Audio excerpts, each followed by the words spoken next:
A couple months ago, I got a chance to go to New York with my wife to see our three boys. They live there now. We're empty nesters.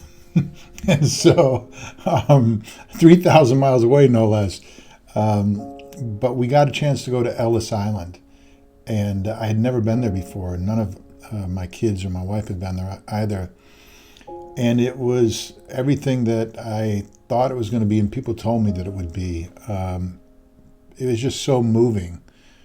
Seeing the Statue of Liberty. I'd never seen the Statue of Liberty, pictures I had, but not up close like that. And I couldn't, I've lost both my mom and my dad in the last few years. And so you couldn't help but think about them. And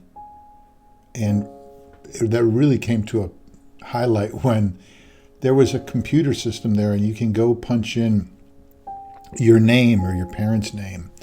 And so I had heard, for those who don't know, Krantz was shortened from Karunzos. I didn't shorten it. Everyone thinks I shortened it because of Hollywood or something. That's not the case. What happened was my parents had moved to Wisconsin and were trying to assimilate us. I think my dad in particular with his business. And I think there was such a prejudice against Greeks at that point that they picked a kind of a German sounding name so that they would assimilate better, and it was Krantz for their business. So that's how it got changed. And my first name's Haralambos, so that I would have been a Haralambos Karunzos. I remember we were out at a weekend barbecue with my parents when I was a kid, and we were somewhere where they had an old phone book, and my dad looked up, he goes, that was our name. And I couldn't have been more than 7 or 8, but that stuck with me because I remember staring at it going, well, I like that. I want that name, Even as a kid, there was something about it. But anyway, as we were punching in our name to the computer, I remember my dad had always told me he was born in Milwaukee, but immediately they went back to Greece. And he had lived there, I think, till he was 6 years old. And so when he came to America with his brother and his mom and his father, he didn't speak any English. And he was telling me about how difficult it was to assimilate because he didn't speak the language.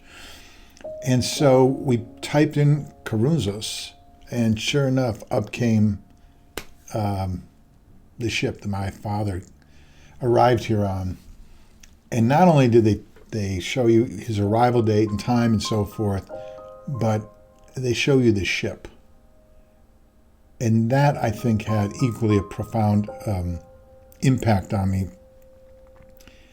I could just see my father at 4, 5, 6 years old on that ship, arriving in America. And as we were sitting there with our children, and we walked through the museum they have there with the pictures, you'll notice one thing. You never see pictures of those immigrants smiling and beaming. They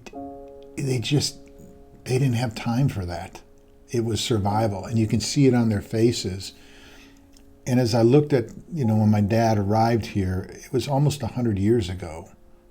And as I sat there with my wife and our 3 boys, who have all graduated college, who are, doing very well in their lives, it was I don't know what the word is. It was kind of a defining moment for me as a father, because as I said in Christmas with the Karunzos, all I ever wanted to be was a great dad. I just wanted to be a great dad. That's it. And getting jobs and so forth doesn't mean you're a great dad, but that baton that my papu and my dad and my mom and my yaya handed us, that was of utmost importance to me, that I took that baton, my wife took that baton, and we went further down the track. I didn't want to simply say, well, thanks, and then, raise kids that were disrespectful or that weren't religious or weren't educated. It felt like it was my duty to raise them so that I could see a continuation of the great heritage that my papu and yaya and my mom and dad had given us, and my in-laws as well.